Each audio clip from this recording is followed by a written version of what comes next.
ನಮಸ್ಕಾರ ಎಲ್ಲರಿಗೂ. Welcome back to Stocks Intra Kannada channel. 24th ಡಿಸೆಂಬರಿನ ಒಂದು ಲೈವ್ ಟ್ರೇಡನ್ನ ಕ್ಯಾಪ್ಚರ್ ಮಾಡಿದ್ದೀನಿ. ಸೊ ಇವತ್ತಿನ ದಿನ ಲಾಸ್ ಆಯ್ತಾ ಅಥವಾ ಪ್ರಾಫಿಟ್ ಆಯ್ತಾ ಅಂತ ಹೇಳ್ಬಿಟ್ಟು ಕೊನೆವರೆಗೂ ವಿಡಿಯೋ ನೋಡಿ. ಹಾಗೆಯೇ ನನ್ನ ಲಾಜಿಕ್ ಏನಿದೆ, ಹಾಗೆ ಇದರಲ್ಲಿ ಏನಾದರೂ ಪ್ರಾಫಿಟ್ ಆಗಿದ್ರೆ ಅಥವಾ ಲಾಸ್ ಆಗಿದ್ರೆ ಯಾವ ರೀತಿ ಆಗಿದೆ ಅಂತ ಲಾಜಿಕ್ ಕೂಡ ಎಕ್ಸ್ಪ್ಲೈನ್ ಮಾಡ್ತೀನಿ. ಇಷ್ಟ ಆಗಿದ್ರೆ ಲೈಕ್ ಮಾಡಿ, ಹಾಗೆ ಸಬ್ಸ್ಕ್ರೈಬ್ ಮಾಡೋದನ್ನ ಮರಿಬೇಡಿ. ಬಜಾಜ್ ಅಲ್ಲಿ ಒಂದು ಬೈಯಿಂಗ್ ಅನ್ನ ಪ್ಲೇಸ್ ಮಾಡಿದ್ದೀನಿ. ಸೊ ಬಜಾಜ್ ಆಟೋದಲ್ಲಿ ಬಿಕಾಸ್ ಇದರಲ್ಲಿ ಏನಂತ ಹೇಳಿದ್ರೆ ಒಂದು ಟ್ರೆಂಡ್ ಲೈನ್ ನಾವು ಬ್ರೇಕ್ಔಟ್ ಆಗ್ತಾ ಇತ್ತು. ಸೊ ಅದಕ್ಕೇನೆ ಬಟ್ ಸ್ವಲ್ಪ ಎಕ್ಸಿಕ್ಯೂಷನ್ ಸ್ವಲ್ಪ ಲೇಟ್ ಆಯಿತು. ಬಿಕಾಸ್ ಸಮ್ವೇರ್ ಅರೌಂಡ್ 87-88 ರುಪೀಸಲ್ಲಿ ಬರಬೇಕಿತ್ತು. ಬಟ್ ಇವಾಗ ನಾನು ಸ್ಟಾಪ್ ಲಾಸನ್ನು ಸಮ್ವೇರ್ ಅರೌಂಡ್ 77 ರುಪೀಸ್ಗೆ 77 to 76 ರುಪೀಸಿಗೆ ನಾನು ಸೆಟ್ ಮಾಡ್ತೀನಿ. ಬಿಕಾಸ್ 300 ಕ್ವಾಂಟಿಟೀಸ್ ಅಂತ ಹೇಳಿದ್ರೆ ನಾನು 10 ಪಾಯಿಂಟ್ಸ್ಗಿಂತ ಜಾಸ್ತಿ ಕೊಡೋದಕ್ಕಾಗಲ್ಲ. 10 or 12 ಪಾಯಿಂಟ್ಸ್ ಅಷ್ಟೇ ಕೊಡಬೇಕಾಗುತ್ತೆ. ಓಕೆ, ಸೊ ಇವಾಗ ಫಸ್ಟ್ ಸ್ಟಾಪ್ ಲಾಸನ್ನು ಸೆಟ್ ಮಾಡಿಬಿಡ್ತೀನಿ. ಓಕೆ, ದೆನ್ ಅದಾದಮೇಲೆ ಎಕ್ಸ್ಪ್ಲೇನ್ ಮಾಡ್ತೀನಿ ಲಾಜಿಕ್ ಏನು ಅಂತ ಹೇಳಿ. 76 ಕೊಡ್ಬೋದು ನಾನು. Okay, 76.4 that is still fine. 76.4 76.40 and 76.50. So automatically ಇದು ಎಕ್ಸಿಕ್ಯೂಟ್ ಆಗುತ್ತೆ ಇನ್ ಕೇಸ್ ಏನಾದರೂ ಸ್ಟಾಪ್ ಲಾಸಿಗೆ ಬರುತ್ತೆ ಅಂತ ಹೇಳ್ಬಿಟ್ಟು. ಓಕೆ, ರೀಸನ್ ಏನಂತ ಹೇಳಿದ್ರೆ, ಸೊ ಪ್ರೀವಿಯಸ್ ಡೇ ಒಂದು ಸ್ಮಾಲ್ ರಿಟ್ರೇಸ್ಮೆಂಟ್ ಆಗಿತ್ತು. ಸೊ ಇವಾಗ ಒಂದು ಅದೇ ತರ ಟ್ರೆಂಡ್ ಲೈನ್ ಫಾರ್ಮೇಷನ್ ಆಗಿದೆ. ಆ ಟ್ರೆಂಡ್ ಲೈನ್ ಬ್ರೇಕ್ಔಟ್ ಕೂಡ ಕೊಟ್ಟಿದೆ. ಬಟ್ ನಾನು ಬ್ರೇಕ್ಔಟ್ ನ ವೇಟ್ ಮಾಡಬೇಕಿತ್ತು ಆಕ್ಚುಯಲ್ ಆಗಿ. ಸೊ ಅಟ್ಲೀಸ್ಟ್ ಒಂದು 5 minute ಕ್ಯಾಂಡಲ್, ಸ್ಟ್ರಾಂಗ್ ಕ್ಯಾಂಡಲ್ ಹೋಗ್ಬೇಕಿತ್ತು ಅಂತ ಹೇಳಿ. ಬಟ್ ಈಗ ಏನಂದ್ರೆ ಅಲ್ಲಿರುವಂಥ ಸೆಲ್ಲರ್ ಸ್ಟಾಪ್ ಲಾಸ್ ಹಿಟ್ ಆಗಬೇಕು. ಓಕೆ, ಸೊ ಆ ಸೆಲ್ಲರ್ ಸ್ಟಾಪ್ ಲಾಸ್ ಹಿಟ್ ಆಗಬೇಕು ಅನ್ನೋದೇ ನನ್ನ ಪ್ಲಾನ್ ಇರೋದು. ಅಂಡ್ ಅಲ್ಲಿಂದ ಮೇಲೆ ಹೋಗ್ಬೇಕು. ಬಿಕಾಸ್ ಬಜಾಜ್ ಆಟೋ ತುಂಬಾ ಪಾಸಿಟಿವ್ ಆಗಿದೆ. ಜಸ್ಟ್ ನಿನ್ನೆ ಒಂದು ಸ್ಮಾಲ್ ರಿಟ್ರೇಸ್ಮೆಂಟ್ ಆಗಿತ್ತು. ಅದರಿಂದನೇ ಇವತ್ತೊಂದು ಸೇಮ್ ಟ್ರೆಂಡ್ ಲೈನು ಮತ್ತೆ ಡಬ್ಲ್ಯೂ ಪ್ಯಾಟರ್ನ್ ಕಾಣಿಸ್ತಿರೋದ್ರಿಂದ ನಾನು ಬೈ ಮಾಡಿದ್ದು. ಸೊ ಕರೆಂಟ್ಲಿ ಇವಾಗ 750 ರುಪೀಸ್ ಮೈನಸ್ ಆಗಿದೆ.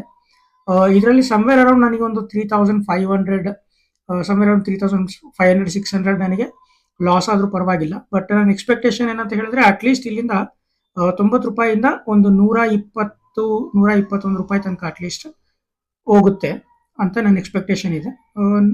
ನೋ ವರೀಸ್, ಅಂದ್ರೆ ಒಂದು 118-119 ರೂಪಾಯಿ ತನಕ ಬಂದ್ರೂ ಕೂಡ ಸಮ್ವೇರ್ ಅರೌಂಡ್ ನನಗೆ 7,500-8,000 ರುಪೀಸ್ ಪ್ರಾಫಿಟ್ ಆಗುತ್ತೆ. ಸೊ ಅದಕ್ಕೆ 1:2 ರಿಸ್ಕ್ ರಿವಾರ್ಡ್ ಇದೆ ಇದರಲ್ಲಿ. ಇನ್ ಕೇಸ್ ಏನಾದರೂ ಸ್ಟಾಪ್ ಲಾಸ್ ಇಟ್ಟಾಯ್ತು ಅಂದ್ರೆ ಏನು ಮಾಡ್ಲಿಕ್ಕೆ ಆಗಲ್ಲ.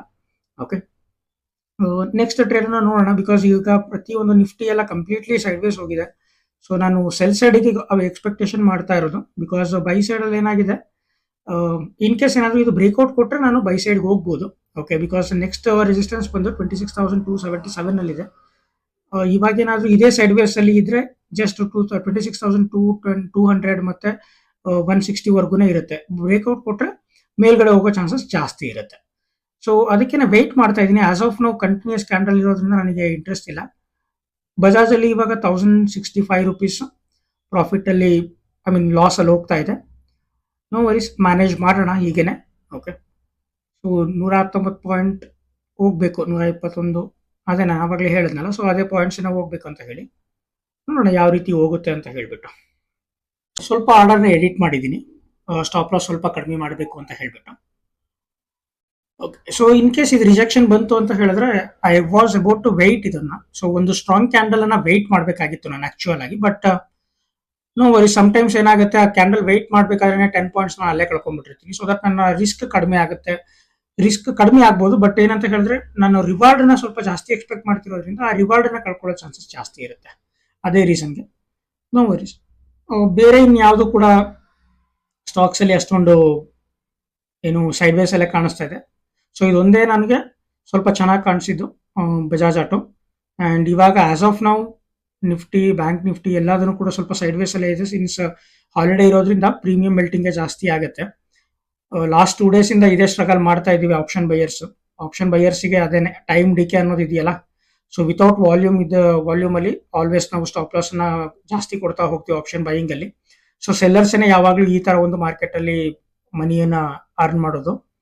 ಓಕೆ, ಲೆಟ್ಸ್ ಸಿ 2,500-800 ಇದು ನನ್ನ ಸ್ಟಾಪ್ ಲಾಸ್ ಹಿಟ್ ಆಗೋ ಚಾನ್ಸಸ್ ಜಾಸ್ತಿನೇ ಇದೆ. ನನ್ನ ಸ್ಟಾಪ್ ಲಾಸ್ ಹಿಟ್ ಆಗುತ್ತೆ ಇದು. ಓಕೆ, ನೋಡಿ ಇಲ್ಲಿ ಪ್ರೀಮಿಯಂ ಎಷ್ಟು ಕೆಳಗೆ ಬರ್ತಾ ಇದೆ, ಬಟ್ ಮಾರ್ಕೆಟ್ ಅಷ್ಟು ಕೆಳಗೆ ಬಂದಿಲ್ಲ. ಓಕೆನಾ, ಪ್ರೀಮಿಯಂ ಮೆಲ್ಟಿಂಗ್ ಯಾವ ರೀತಿ ಆಗುತ್ತೆ ಅಂದ್ರೆ, ಸೊ ಮಾರ್ಕೆಟ್ ಅಲ್ಲಿ ತನಕ ಬಂದೇ ಇರಲಿಲ್ಲ ಅಲ್ವಾ. ಇಲ್ಲಿರೋ ಎಷ್ಟು ಬಿಗ್ ಕ್ಯಾಂಡಲ್ ಕಾಣಿಸ್ತಾ ಇದೆ ನಿಮಗೆ, ಬಟ್ ಅದರಲ್ಲಿ ಅಷ್ಟು ಬಿಗ್ ಕ್ಯಾಂಡಲ್ ಕಾಣಿಸ್ಲಿಲ್ಲ. ಓಕೆ, ಸೊ ಇದು ಸ್ಟಾಪ್ ಲಾಸ್ ಹಿಟ್ ಆಗುತ್ತೆ 100%. That's okay. ಇನ್ನೊಂದು ಯಾವ್ದಾದ್ರು ಟ್ರೇಡ್ ನನಗೆ ಸಿಕ್ಕರೆ ನಾನು ಫೈನಲ್ PN ಅಲ್ಲಿ ತೋರಿಸ್ತೇನೆ, ನಾನು ಯಾವ್ದಾದ್ರು ಟ್ರೇಡ್ ಮಾಡಿ ಅಥವಾ ಪ್ರಾಫಿಟ್ ಆಯ್ತು ಲಾಸ್ ಆಯ್ತು ಅಂತ ಹೇಳ್ಬಿಟ್ಟು. ಕರೆಂಟ್ಲಿ ಇವಾಗ ಇದೊಂದು ಅಟ್ಲೀಸ್ಟ್ ಒಂದು 3600-700 ಅಲ್ಲಿ ಕಟ್ ಆಗುತ್ತೆ ಮೈನಸ್ ಅಲ್ಲಿ. That's okay. ಓಕೆ, ನಂದು ಫೈನಲ್ PN ಅಲ್ಲಿ ಬಂದು 8752 rupees ಅಲ್ಲಿ ಲಾಸ್ ಆಗಿದೆ. ಸೊ ನಾನು ಪುಟ್ ಸೈಡ್ ಅಲ್ಲಿ ಒಂದು ಟ್ರೈ ಮಾಡಿದೆ, ದೆನ್ ಕಾಲ್ ಸೈಡ್ ಅಲ್ಲಿ ಒಂದು ಟ್ರೈ ಮಾಡಿದೆ ಬ್ರೇಕ್ಔಟ್ ಅಲ್ಲಿ, ಬಟ್ ಎರಡು ಕೂಡ ವರ್ಕೌಟ್ ಆಗಲಿಲ್ಲ. ಸಿ ಇದರಲ್ಲಿ ಈ ಬ್ರೇಕ್ಔಟ್ ಟ್ರೆಂಡ್ ಲೈನ್ ಬ್ರೇಕ್ಔಟ್ ಆದ್ಮೇಲೆ ನಾನು ತಗೊಂಡಿದ್ದು ವೆಯ್ಟ್ ಮಾಡಿ. ಓಕೆ, ಸೊ ಇಲ್ಲಿಂದ ಹೈಯರ್ ಐ ಫಾರ್ಮೇಶನ್ ಮಾಡ್ಕೊಂಡು ಹೋಗ್ಬೇಕು, ಇಲ್ಲ ಮತ್ತೆ ಕೆಳಗೆ ಬಂದ್ರೆ ಟ್ರ್ಯಾಪ್ ಆಗುತ್ತೆ. ನೆಕ್ಸ್ಟ್ 26,160 ತನಕ ಹೋಗೋ ಚಾನ್ಸಸ್ ಇದೆ ಇದರಲ್ಲಿ. ಬಟ್ ಸ್ಲೋ ಮೊಮೆಂಟಮ್ ಇರೋದ್ರಿಂದ ಪ್ರೀಮಿಯಂ ಮೆಲ್ಟಿಂಗ್ ಆಗ್ತಾ ಹೋಗುತ್ತೆ, ಆಪ್ಷನ್ ಬೈಯರ್ಸಿಗೆ ಆಗೋದಿಲ್ಲ. ಬಟ್ ಈ ದೊಡ್ಡ ಕ್ಯಾಂಡಲ್ 50% ಕೂಡ ಬರಬಾರ್ದಿತ್ತು ಇನ್ ಕೇಸ್ ಏನಾದ್ರು ಬೈಯರ್ ಸ್ಟ್ರಾಂಗ್ ಇದ್ದಾರೆ ಅಂತ ಹೇಳಿದ್ರೆ. ಸಮ್ವೇರ್ ಅರೌಂಡ್ 176 ನಾನು ಎಕ್ಸ್ಪೆಕ್ಟ್ ಮಾಡ್ತಾ ಇದ್ದೆ, 176 ಕೂಡ ಬರಲಿಲ್ಲ. ಸಮ್ವೇರ್ 2500 rupees ಪ್ರಾಫಿಟ್ ಇಂದ ಮೈನಸ್ ಆಗಿದೆ 3000. Done for the day. Okay, so in case ಏನಾದರೂ ನಿಮಗೆ ಇಷ್ಟ ಆಯಿತು ಅಂತ ಹೇಳಿದ್ರೆ ಲೈಕ್ ಮಾಡಿ, ನನ್ನ ಪ್ರಾಫಿಟ್ ಆಗಲಿ ಲಾಸ್ ಆಗಲಿ ನಾನು ಅಪ್ಡೇಟ್ ಮಾಡ್ತಾ ಇರ್ತೀನಿ. Thank you guys.